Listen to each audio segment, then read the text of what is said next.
자, 그리고 이 집회에 뭐 얼마나 많이 모였는지 이것도 중요한 포인트지만 또 다른 포인트에서 이 돈을 받고 나오는 사람들이 있다. 이런 의혹이 계속 보도가 됐어요. 예, 관제 데모. 예, 네, 관제 데모 의혹. 그리고 실제로 그 정경련의 자금이 네, 뭐 어버이연합 유입되고. 등 유입이 됐다는 보도도 있었고요. 그 청와대가 관제 데모를 직접 지시했다는 의혹도 제기가 됐고요. 뭐 여러 가지 보도들이 지금 나오고 있는데 현장에서도 이 정황이 포착이 됐다면서요. 저희가 제보자가 네. 좀 이거는 익명을 요구해서 저희가 네. 이거를 제대로 사실 녹취도 하고 어떤 그 증거물을 좀 보여주고 싶었는데 사실 그러지 못하는 것은 좀 이해를 해주시고 네. 사연이 어떤 사연이냐면요. 시아버님이 박사모에 가입돼 있었고 굉장히 괴로워하시더라고요. 근데 시아버님이. 시아버님이 예. 그러다 보니까 내일 꼭 탄핵 반대 집회를 가야 된다 그러면서 그래갖고 이 분이 시아버지가 며느리한테 같이 가자고 예, 같이 한 거예요. 가자고 박사모 계속 집회를. 박사모 집회에 젊은 애들이 꼭 그러니까 박사모 집회가 좀 어르신들이 많다 보니까 네. 좀 뭐 유모차도 등장하고 좀 젊은 분들이 많아야 된다 그래갖고 빈 유모차가 등장했어요. 그렇죠. 예, 안에 뭐가 들었는지 그것도 찍으려고 제가 사실 그날 유모차를 찾는데 없더라고요.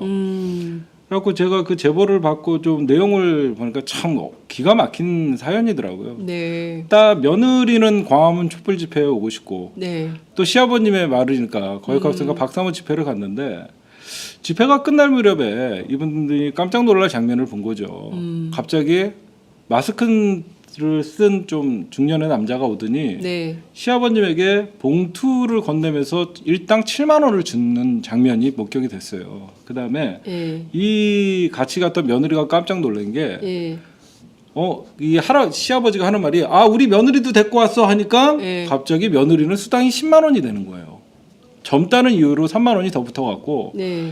그리고 이분이 그 인증샷까지 이게 다 현찰이에요? 현찰이죠. 인증샷까지 찍어갖고 이분이 지금 딱 봉투에 있는 것을 보고 제보를 하신 거예요. 제보를 했는데 굉장히 지금 시아버지와 이 며느리 사이니까 혹시 이 내용이 퍼져나가면 굉장히 좀 조심스러운데 네. 저희가 증거는 지금 확보를 어느 정도 하고 있고요. 네, 증거를 확보해둔 상태고 예, 저 엄연 증언도 네. 저희가 다 어떤 녹취를 해놓은. 저희가 그런 상태이기 때문에 지금 이분은 좀 익명을 요구하고 있기 때문에 네. 좀 취재원 보호를 해야죠. 네, 제가 왜 그러냐면 고부가 이 시아버지와 이 며느리가 잘못하면 큰일 날 수 있는 상황이라서 실질적으로 우리가 관제 데모를 의심했는데 네. 실질적으로 현금이 거래되는 현장이 포착됐던 건 사실입니다. 자, 그러면 이 며느님은 그 10만 원을 받아갔습니까? 그분은 절대 못 받을 수가 없어갖고 자기는 안 받는다고 얘기를 했다고 합니다. 근데 그러면 그 시아버지에게 7만 원, 또 며느리에게 10만 원을 건넨 마스크를 쓴 중년의 남자는 누구예요? 그러니까 저희가 그걸 물어봤더니 네. 한마디로 모집책이 있는 것 같아요. 모집책? 그러니까 한마디로 내가 몇 명을 모집했으면 그 희한하게 이 탄핵 반대 집회를 나가면요. 네. 순수하게 오신 분들은 자유롭게 걸어 다녀요. 제가 이렇게 상황을 좀 살펴보니까 순수하게 집회에 참여하신 분들은 개인 자격으로? 네, 개인적으로 상당수가 오신 분들은 예. 뭐 자유롭게 다니시는데 좀 이렇게 조직적이나 그날 뭐 어디서 외국인 노동자들도 보였고 이주 노동자들이 나왔다고요? 네, 이주 노동자도 보려고 희한하더라고요. 어, 러시아 사람들도 보였고 아프리카 사람들도 보였고 네. 좀 이상한 현상을 이상하게 그날따라 러시아 사람들이 좀 많았어요. 제가 볼 때. 아프리카 사람들도 좀 많았고 그랬는데 이 어떤 단체에서 온 것 같은 사람들은요. 그 지역을 벗어나지 않아요. 계속 여기서 왔다 갔다 하고 그 섹터를 점령을 네. 해갖고 좀 빈자리를 메꾸는 그런 느낌을 저희가 많이 받아갖고 네. 그래갖고 이제 집회가 딱 끝나니까 자기가 데리고 온 사람이나 그런 사람들을 명단이 있거나 그런 게 있을 거 아닙니까? 네, 네. 그래서 그분이 다가오더니 서로 얼굴을 아니까 네. 한 번이 아니니까 이미 그러니까 우리 며느리도 데리고 왔어 하니까 네. 거기서 며느리는 10만 원 근데 받을 수가 없어서 그 며느리는 안 받고 예. 아버님 7만 원을 받는 현장이 목격됐죠. 그러면은 그 중요한 것은 이 마스크 쓴 중년 남자가 누구로부터 때부터 모집된 그렇죠. 모집책인가 이제 이게 이제 취재 그렇죠. 포인트인 것 같은데요. 그 저희가- 부분은 좀 취재를 앞으로 저희가 하셔야 그거는 되는. 앞으로 예. 그분 분명히 전화번호나 어떤 카톡이나 연락책이 있으니까 네. 저희가 추가 취재를 통해서 네. 앞에 상황은 좀 확인을 이제 그렇죠. 하셔야 되겠네요. 이 돈이 어디서 나오고 네. 도대체 누구의 그 윗선이 또 있을 거니까 그렇겠죠. 그것도 저희 추가 취재가 좀 필요한 부분입니다. 예. 1인당 7만 원. 그러니까 이제 연세가 있으신 분들은 7만 원, 또 젊은 사람들은 10만 원을 주더래요. 네. 그러니까 일당 10만 원인 거래요. 그렇죠. 이렇게 그러니까 인원수를 채워서 그러니까 이게 중요한 건요. 여론을 조작하고 여론을 선동하는 차원에서 모이는 측면도 존재하는 거 아니냐라는 그렇죠. 의혹을 저희가 제기를 하는 겁니다.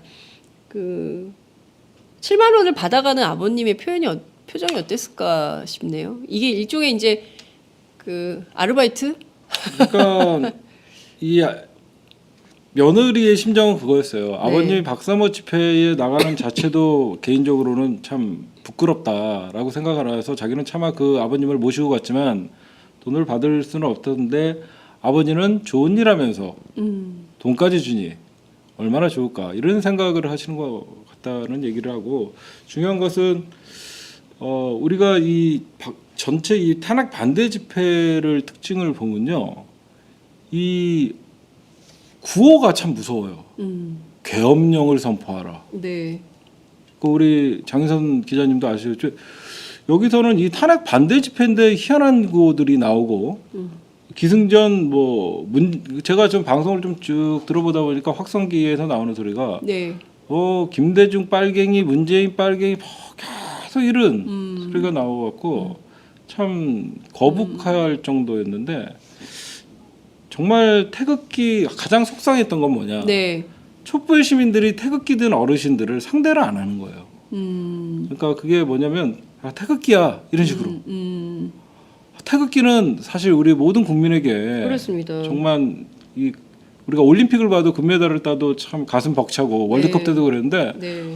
그들에 의해서 태극기라는 어떻게 보면 국가의 상징적인 이 태극기가 폄하되고 누군가에게는 이렇게 안 좋아 보이는 이런 점점 현상이 벌어지는 게 참 마음이 안타깝더라고요. 네. 현장에서 보니까. 그러니까 그래서 일각에서는 태극기 모독행위다. 그렇죠. 태극기를 모독한 거다. 사실은 일제시대 때 우리 독립운동가들이 항일운동을 할 때 태극기를 어떻게 다뤘는지 그 태극기의 의미가 어떤 건지 오늘도 마침 안중근 의사 사형 선고에 그렇죠. 그런 날인데 그 태극기의 의미를 폄훼하는 거 아니냐. 오늘 또 이제 헌법재판소에서 대통령 측 대리인단 소속인 서석구 변호사가 태극기를 좀 들었는데요.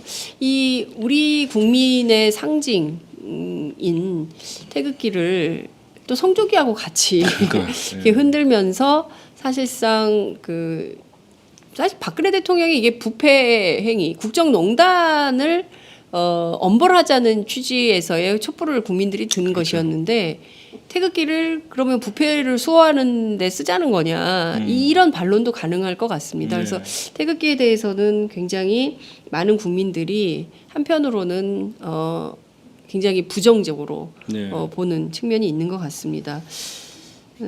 참 어떤 것이 애국인지 좀 다시 그러니까 부패에 동조하는 것이 애국인지 그것이 정의로운 대한민국을 위한 것인지 그걸 좀 이제 여쭙고 싶은 것이죠. 그걸 이제 무조건 종북, 폭도 이런 식으로 정치인들이 몰아가는 것도 매우 심각한 문제다 이렇게 볼 수 있을 것 같습니다. 좀 필요한 부분입니다. 예. 1인당 7만 원. 그러니까 이제 연세가 있으신 분들은 7만 원, 또 젊은 사람들은 10만 원을 주더래요. 네. 그러니까 일당 10만 원인 거래요. 그렇죠. 이렇게 그러니까 인원수를 채워서 그러니까 이게 중요한 건요. 여론을 조작하고 여론을 선동하는 차원에서 모이는 측면도 존재하는 거 아니냐라는 그렇죠. 의혹을 저희가 제기를 하는 겁니다. 그 7만 원을 받아가는 아버님의 표정이 어땠을까 싶네요. 이게 일종의 이제 그 아르바이트?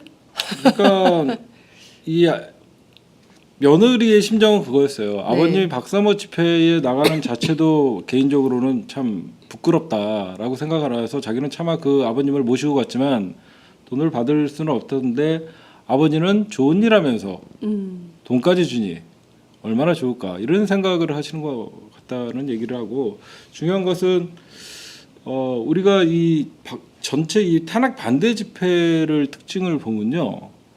이 구호가 참 무서워요. 계엄령을 선포하라. 네. 그 우리 사람들로 보였고 네. 좀 이상한 현상을 이상하게 그날따라 러시아 사람들이 좀 많았어요. 제가 볼 때. 아프리카 사람들도 좀 많았고 그랬는데 이 어떤 단체에서 온 것 같은 사람들은요. 그 지역을 벗어나지 않아요. 계속 여기서 왔다 갔다 하고 그 섹터를 점령을 네. 해갖고 좀 빈자리를 메꾸는 그런 느낌을 저희가 많이 받아갖고 네. 그래갖고 이제 집회가 딱 끝나니까 자기가 데리고 온 사람이나 그런 사람들을 명단이 있거나 그런 게 있을 거 아닙니까? 네. 네. 그래서 그분이 다가오더니 서로 얼굴을 아니까 네. 한 번이 아니니까 이미 그러니까 우리 며느리도 데리고 왔어 하니까 예. 거기서 며느리는 10만 원 근데 받을 수가 없어서 그 며느리는 안 받고 예. 아버님 7만 원을 받는 현장이 목격됐죠. 그러면은 그 중요한 것은 이 마스크 쓴 중년 남자가 누구로부터 모집된 그렇죠. 모집책인가 이제 이게 이제 취재 그렇죠. 포인트인 것 같은데요. 그 저희가- 부분은 좀 취재를 앞으로 저희가 하셔야 그거는 되는. 앞으로 예. 그분이 분명히 전화번호나 어떤 카톡이나 연락책이 있으니까 네. 저희가 추가 취재를 통해서 네. 앞에 상황은 좀 확인을 이제 그렇죠. 하셔야 되겠네요. 이 돈이 어디서 나오고 네. 도대체 누구의 그 윗선이 또 있을 거니까 그렇겠죠. 그것도 저희가 추가 취재가 좀 자, 그리고 이 집회에 뭐 얼마나 많이 모였는지 이것도 중요한 포인트지만 또 다른 포인트에서 이 돈을 받고 나오는 사람들이 있다. 이런 의혹이 계속 보도가 됐어요. 예, 관제 데모. 예, 네, 좀 관제 데모 의혹. 그리고 실제로 그 정경련의 자금이 네, 뭐 어버이연합 등 유입되고. 유입이 네. 됐다는 보도도 있었고요. 그 청와대가 관제 데모를 직접 지시했다는 의혹도 제기가 됐고요. 뭐 여러 가지 보도들이 지금 나오고 있는데 현장에서도 이 정황이 포착이 됐다면서요. 저희가 제보자가 네. 좀 이거는 익명을 요구해서 저희가 네. 이거를 제대로 사실 녹취도 하고 어떤 그 증거물을 좀 보여주고 싶었는데 사실 그러지 못하는 것은 좀 이해를 해주시고 네. 사연이 어떤 사연이냐면요. 시아버님이 박사모에 가입돼 있었고 굉장히 괴로워하시더라고요. 근데 시아버님이. 시아버님이 예. 그러다 보니까 내일 꼭 탄핵 반대 집회를 가야 된다 그러면서 그래갖고 이 분이 시아버지가 며느리한테 같이 가자고 예, 한 같이 거야. 가자고 박사모 계속 집회를. 박사모 집회에 젊은 애들이 꼭 그러니까 박사모 집회가 좀 어르신들이 많다 보니까 네. 좀 뭐 유모차도 등장하고 좀 젊은 분들이 많아야 된다 그래갖고 빈 유모차가 등장했어요. 그렇죠. 예, 안에 뭐가 들었는지 그것도 찍으려고 제가 사실 그날 유모차를 찾는데 없더라고요.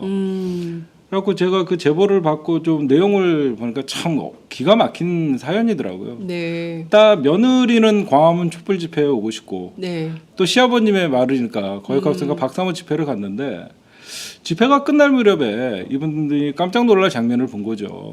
갑자기 마스크를 쓴 좀 중년의 남자가 오더니 네. 시아버님에게 봉투를 건네면서 일당 7만 원을 주는 장면이 목격이 됐어요. 그다음에 예. 이 같이 갔던 며느리가 깜짝 놀란 게 예. 이 시아버지가 하는 말이 우리 며느리도 데리고 왔어 하니까 예. 갑자기 며느리는 수당이 10만 원이 되는 거예요. 젊다는 이유로 3만 원이 더 붙어갖고 네. 그리고 이분이 그 인증샷까지 이게 다 현찰이에요? 현찰이죠.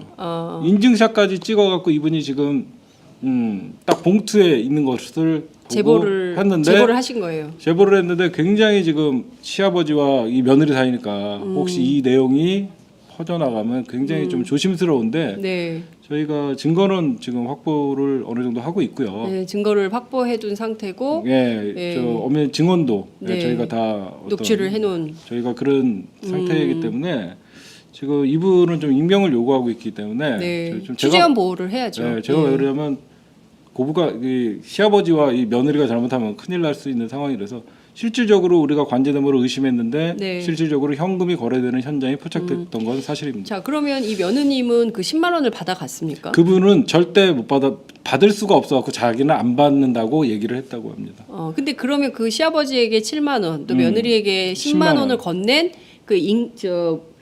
마스크를 쓴 중년의 남자는 누구예요? 그러니까 저희가 그걸 물어봤더니 네. 한마디로 모집책이 있는 것 같아요. 모집책? 그러니까 한마디로 내가 몇 명을 모집했으면 그 희한하게 이 탄핵 반대 집회를 나가면요. 네. 순수하게 오신 분들은 자유롭게 걸어 다녀요. 제가 이렇게 상황을 좀 살펴보니까 순수하게 집회에 참여하신 분들은 개인 자격으로? 예, 개인적으로 상당수가 오신 분들은 예. 뭐 자유롭게 다니시는데 좀 이렇게 조직적이나 그날 뭐 어디서 외국인 노동자들도 보였고 이주 노동자들이 나왔다고요? 예, 이주 노동자도 보려고 희한하더라고요. 어. 러시아 사람들도 보였고 아프리카